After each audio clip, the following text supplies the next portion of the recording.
Yep. Billy and I went to a grooming competition. Safari's Palmetto Groom competition to be exact, located in beautiful Hilton Head, South Carolina.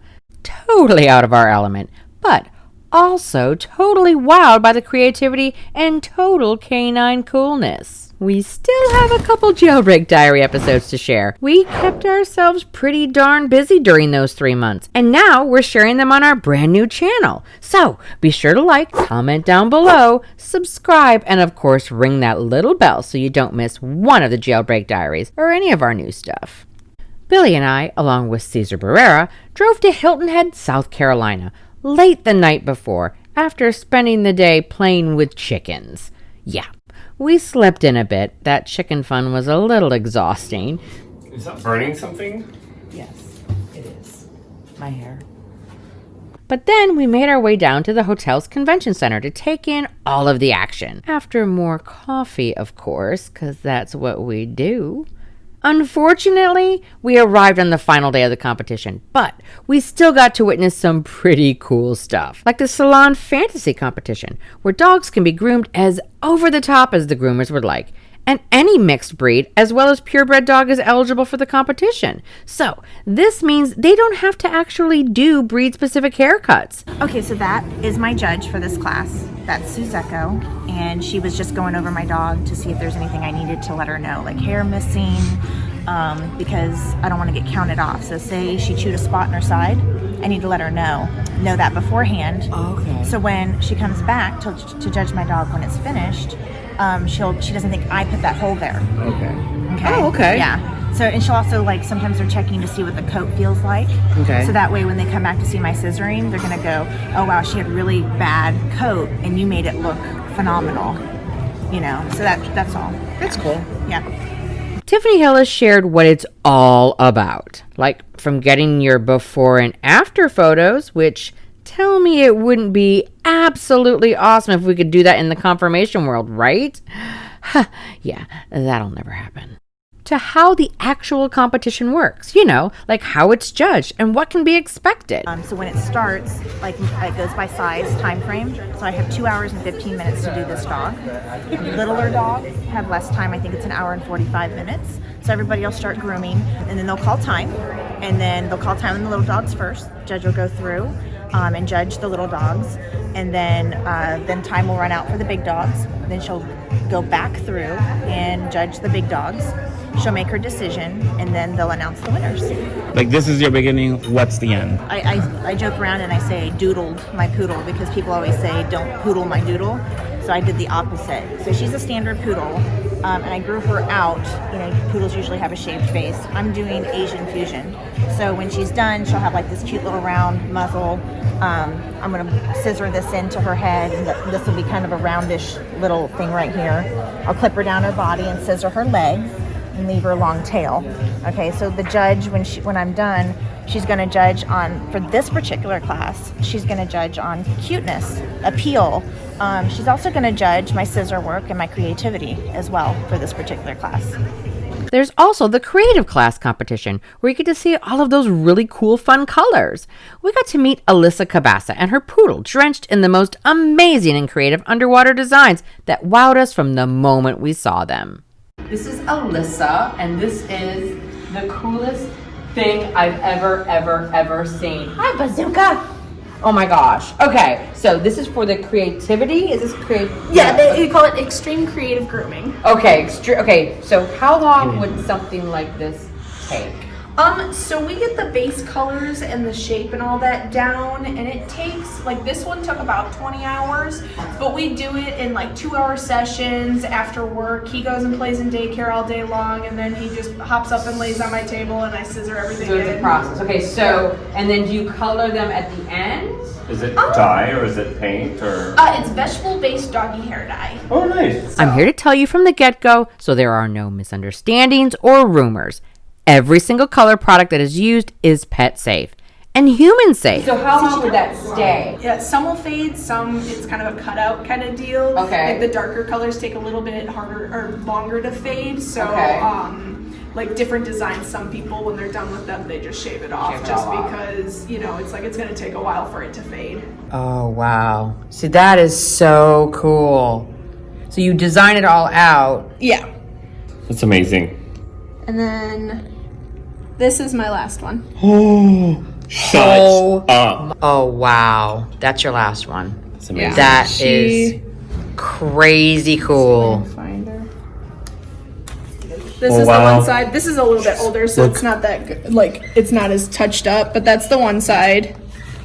Wow. And then that's the other side. Wow. Holy shit. So. And the dogs that are used for this competition, guess what? They actually enjoy what they are doing, or they wouldn't be sitting there during the process. They love the attention, they love the process, and by the way, they aren't standing there for any longer than a standard grooming session.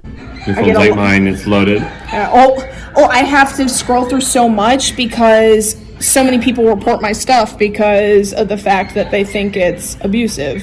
Oh my god. So it's like there is no way that this dog is abused in any way, shape, or form. Look at that. Ridiculous. Yep. This is me asking her if she did a good job, and that's what she does. She spins around and she runs, and then she saw my friends, and she's like, "Oh hey, I'm gonna go tell you I did a good job."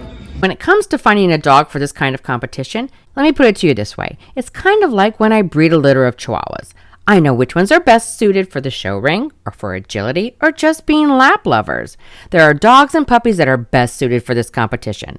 While most groomers use poodles, you can actually use any purebred or even mixed breed dog. And while we were able to pick the winner from a mile away, congratulations, Alyssa. Of course, they also have the best all-around groomer during the Best in Show competition. Yep. They have a Best in Show too. And the winner of the first annual Palmetto Groom Show is... Congratulations. So with all of that said, here's what we learned about dog grooming competitions. First, this was filmed back in January of 2020. You know, prior to the whole global pandemic taking over the world.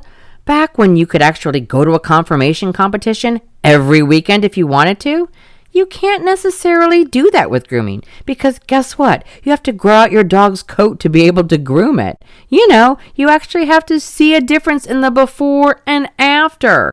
Groomers carefully select what competitions they're going to attend to make sure that they have enough coat to work with. Dogs are separated into groups. You know, like sporting, terrier, or hand-stripped, and all other purebreds, but also mixed breeds, including doodles. The groomers are broken into groups as well, kind of like we do with our juniors. It's all based on your experience level. Group A, or open, B, intermediate, and C, entry, like, you know, beginner. From entry level, once you have 3 wins, or best all-around groomer, or best groomed dog, then you move up. You do the same to move from intermediate to open. Once you're in open, that's when you begin your ranking, and you start to earn your groom team points. Yep, US has its own groom team. Groom Team USA to be exact, which are the top 10 groomers with the most points in the United States. The top 4 of them get to go on a traveling team. And yeah, you get to go all over the world. Just like the Olympic team going to the Olympics, these top groomers showcase their specialties and help bring home the gold for the United States. We got to meet Kathy Musto, the founder of this amazing competition that started with an actual safari pet expo, and it has expanded to today's event with annual grooming competitions for everyone from the beginner to the well-seasoned competitive professionals. Hi there, I'm Kathy. I'm the owner of Safari. We have a grooming competition and trade show here at Hilton Head Island, South Carolina. And today's event is Best in Show Day. So it's our big day here. This is Phil. He's our grooming coordinator. He'll tell you a little bit about what we're doing here. Hey guys, here we have a grooming competition with 8 different classes. We have creative grooming, we have breed profile classes like the handstrip class, sporting class, poodle class, all of the purebred class, which is any breed that can be scissored that's not a poodle. We have our salon fantasy class, which is where they can take mixed breeds or purebreds as long as they're not done in a purebred trim. And they can add little accoutrement. Oh, nice! Like bows and collars and stuff. Oh, cute! Yeah. And then last night we had our clippers only class, which is really cool. They're only allowed to use a clipper. Oh! For the first hour and 50 minutes. They're only allowed to pick up scissors for the last 10 minutes. So you wow. had, we had That's two amazing. girls do HTCs and just carve it in bracelets with just a clipper and a 40 blade. It was really cool. Wow. And then the first night we had our signature class, which is our Future of the Industry class, which is we wanted to gear a class towards new groomers that have been competing 4 years or less. Okay. To give them a little spotlight, Right, to give right. them more time. Right. And then at the end, instead of just a regular critique, we let our judges actually scissor on the dogs to show the contestants what they want to. So wow. Finish it up. You learn from it. Yeah. Right, yeah. Great. Because a lot of times, you know, It's not just judging. if a and judge, go, oh, if a judge gives me or like you or Kathy, like we're experienced a critique, we're like, oh yeah, we can fix that. Right. But these new groomers, some of this is their first competition.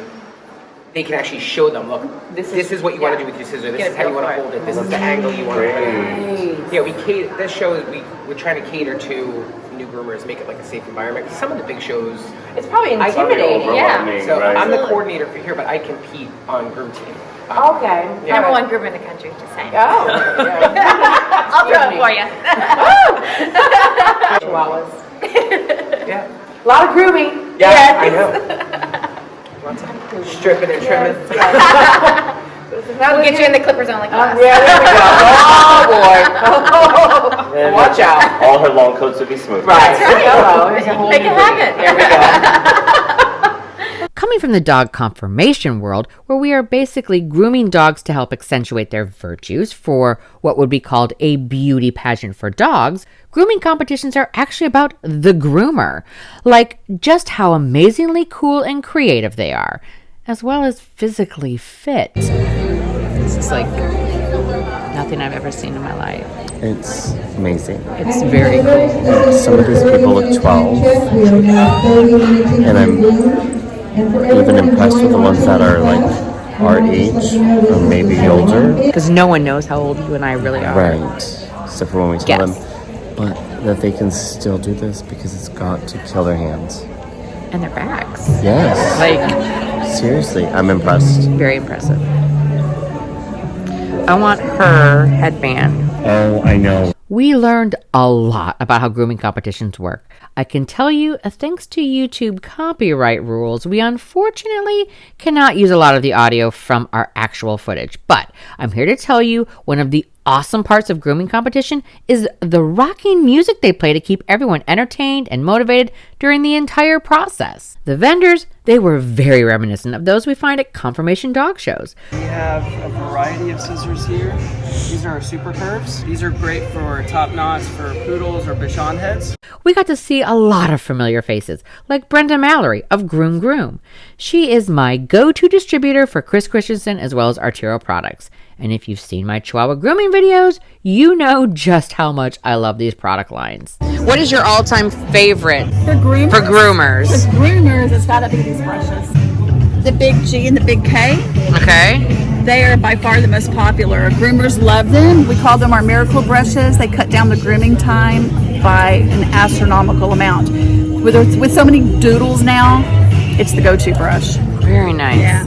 And you have one, do you have one small for Chihuahuas? Look, I have little baby ones. Look it. So this one has 30% more pins than this one. Okay. This one is intended for your single-coated dogs. This one more for your Double coated. Nice. Yeah, I awesome. like that. Another awesome thing about grooming competitions is they have teams, like with jackets and people that travel together and like root for each other. Yeah, that's not really in conformation very much now, is it?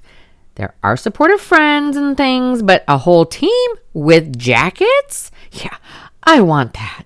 I am totally jelly. And while the grooming competition was uber cool, so was the location. Who doesn't love Hilton Head, South Carolina? The beach, the laid-back atmosphere, the spa the event was held at. It was totally amazeballs. Stuff for humans to do and be spoiled by, as well as their canine companions. Look at this setup. Keeping it totally real, I don't think any of us slept so well ever. Their beds are to die for. Nappy time! With your egg. Unfortunately, when we ventured out to take in some of the surf and sand, the fog had already taken over. We were really unable to see much of anything, but we did still get to play. We're like kids, right? You know, like the ginormous chair photo op that short-legged people like me struggle considerably with. I know. We'll never get out of it.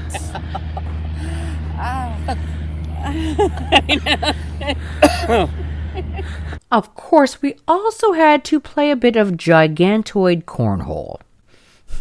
Of course. Now, If you get sand in these shoes, totally not my best sport, and admittedly, my aim is honestly much better after a few cocktails. Just saying. you throw like a girl. Thought you were athletic.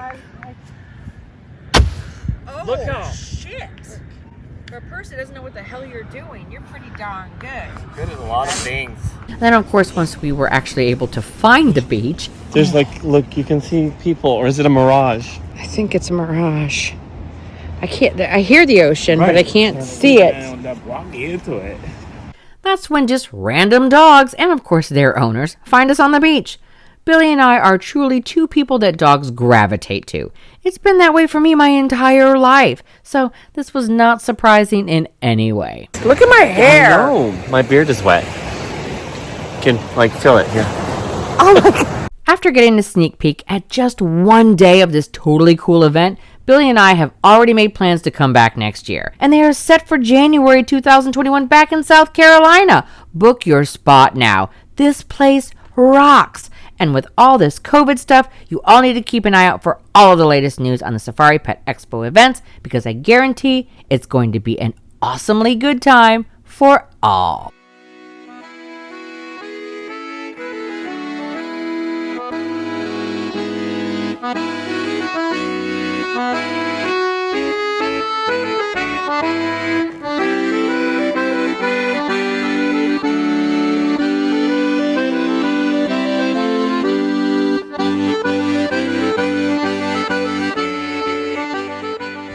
Never done stuff like this. See, you get to try new things with I might be thinner by tomorrow. Yeah, see, you wanted to work out.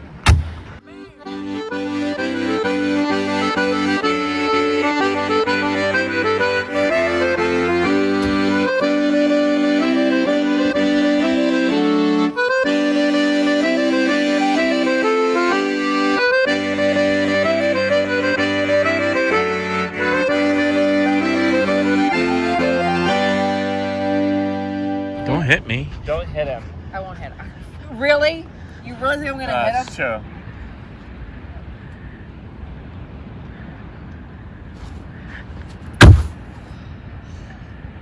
That was our best round yet. But it's over.